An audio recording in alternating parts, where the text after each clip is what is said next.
What's up, YouTube? It's your boy James to the O. Man, I'm making this video here so I can have my opinion, what I think about. They call it the Central Park 5. One person referred to it as Central Park 4 plus 1. I understand why he said 4 plus 1. Now they exonerated 5. After watching all 4 episodes, 4 parts, they were devastating, sad, tough to live stories and the experience that they went through. That woman Ava, the one who created this Netflix series thing, is a genius for this. And the two prosecutor DA people, they taking major heat for it. Especially that girl Linda Farston. She really taking heat. Board member, trustee of somewhere, school, whatever, she resigned from that. Her publishers dropped her. Her books are being boycotted. And her sponsors dropped her.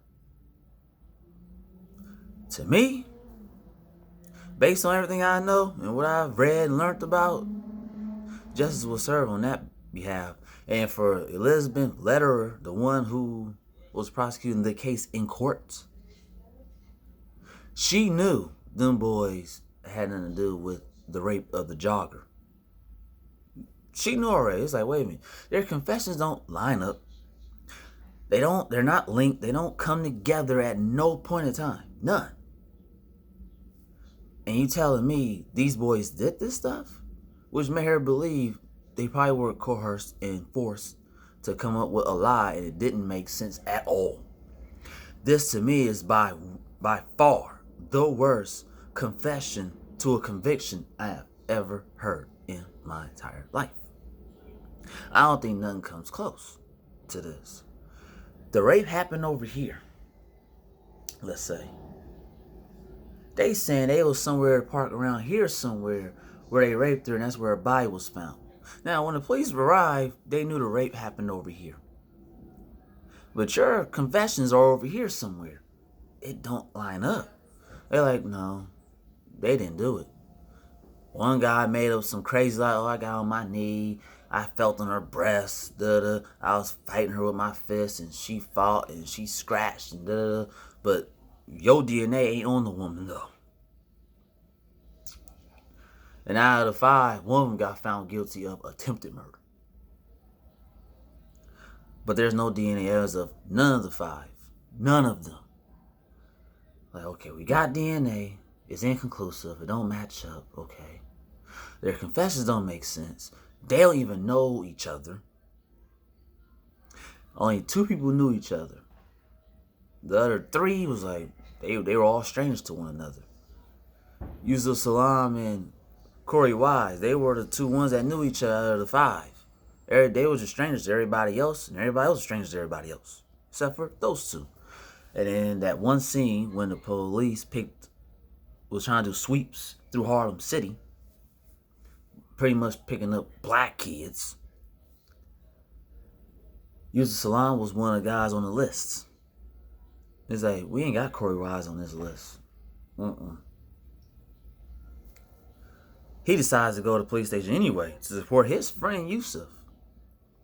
You went from being not mentioned, not thought about, to being a suspect and being arrested, and you coming up with a crazy confession too.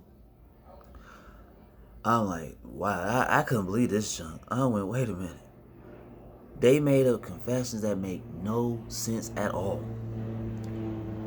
And the DA in charge of the sex crime division, Linda Farston, was pushing for a criminal conviction. Their whole attitude was this: well, a white woman got raped, beaten, almost killed, in a coma for nearly 2 weeks. We gotta get justice for this woman. And these 5 boys did it. Give me a break. So the 4 plus 1 thing, I understand why Corey Wise said that. Because if I didn't go down to the police station, I wouldn't have been part of that. I agree to that. It'd have been them 4. It'd have been Central Park 4, not 5. But hey, you went along with your friend and you got tagged along too. Your friend finna go to jail, you going too. All because you went to the police station. And I said this to some friends. They was like, Corey Wise is a better man than me because I'd have never went. Sorry. I ain't going. I see you later, friend. Oh, dang, they got arrested. If I'd have went, I'd have been there too. Nope. But hey, that's what real friends do. That's what they do. And that's what he did. And he went down for it too. And he got tried as an adult. He did 12, 13 years. The other four got out when they turned 21. Two 14-year-olds, two 15-year-olds, and a 16-year-old. But the 16-year-old got treated like an adult. So they all four of them get out. Now I'm watching Raymond Santana's part. This dude, reality hit him so freaking fast and hard. He saw his PO. They sitting down at a restaurant eating lunch together. That one scene of the Netflix movie. And the dude was like, wait a minute, I'm a felon. Who is going to hire me? Who's going to hire me? He said, do you mark this box here? That lets you know that you can't work with dude behind the counter because he's a felon too. He's been out 15 years for a drug case. He still got that felony on his record. So therefore, you can't out. They catch you with that. That's violation of your conditional release. They'll send you to prison. If you mark this box over here, you letting it be known that you are a sex offender. And that you can't be or getting Happy Meals for little kids at the counter.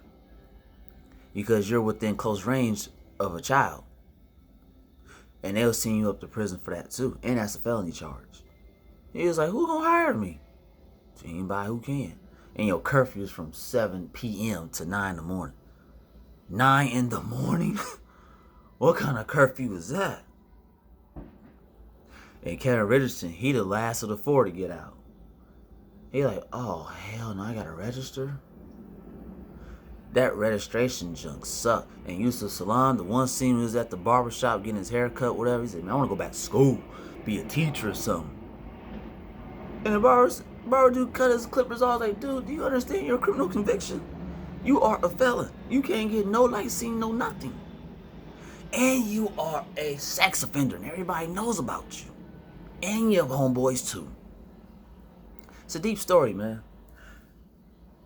But I think Corey Wise's story was deeper than the rest of them.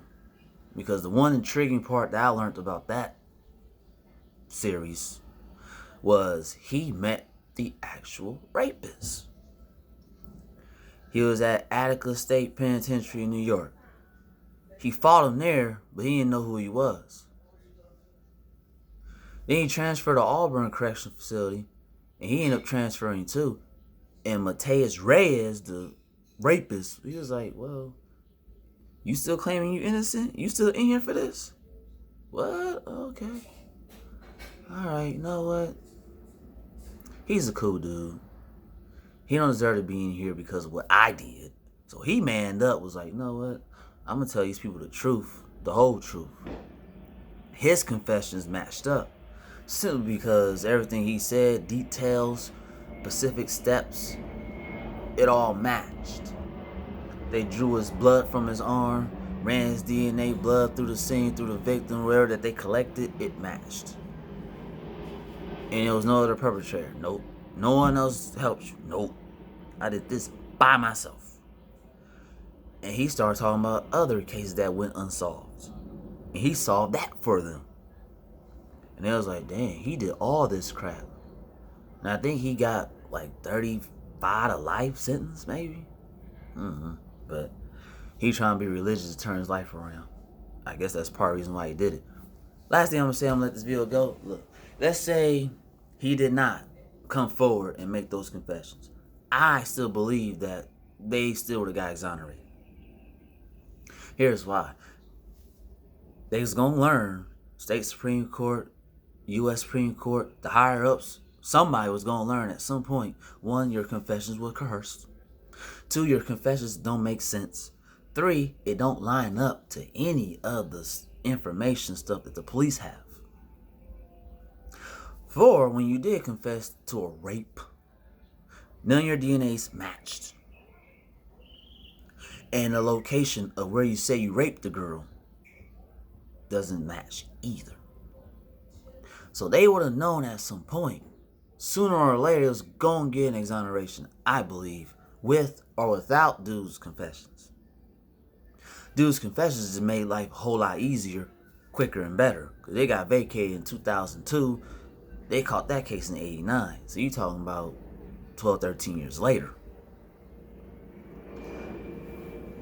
And then Elizabeth Lederer, the one who prosecuted the case, after that conviction, she quit the DA's office. What a coincidence. And she's a professor at some law school. And when they see us come out, they having petitions and stuff for her to quit or get fired. And Linda Farston took major heat too. I'm just saying, justice was served posting that up. And whatever the effects that they went through or been through, sucks to be them. And they still think these boys are guilty, which is still wrong. False confessions. You got an actual rapist. No DNA link. Nothing to say these guys did. They deserve every penny off their lawsuit settlements. Yeah, I think Corey Wise's story out of them all is the most intriguing part because he actually met the rapist in prison. Like, comment, share, subscribe this video. Tell me what you think about the Central Park 5, Central Park 4+1, the Exonerated 5, wherever you want to call it. Jogger case. Comment down below. Tell me what you think about that story. Devastating.